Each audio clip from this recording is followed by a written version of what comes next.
technique we're going to work on now is the jump spinning back kick. And I prefer this to the spinning back kick because you're actually skipping the pivot, you're just jumping in midair and you're kind of hopping and it's faster. We're just changing levels, jumping.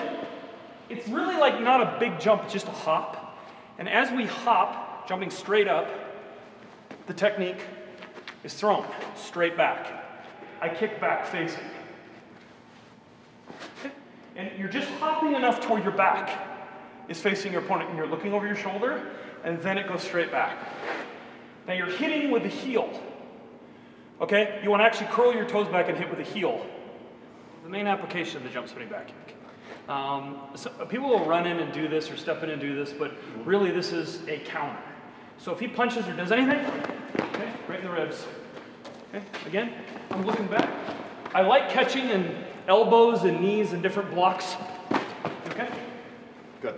So one thing, slow motion punch. If I come up, if I miss, always be aware when you miss that they're going to be coming back. So a lot of people say spinning techniques are dangerous, but just be prepared, you know, switch stances, but be prepared for their counterattack. And the thing is, if they get really close even, you can still jam them away with this, okay? Again, we're going so slow on this, but when I really go full power, this is a devastating technique, okay? So I'm here, okay? You'll notice that when I'm throwing the punch, as soon as he's doing his move, his head's already out of the way. He's basically doing a slip at the same time he's kicking me. Right, absolutely. So this is the jump spinning back kick, and I really hope you like this technique.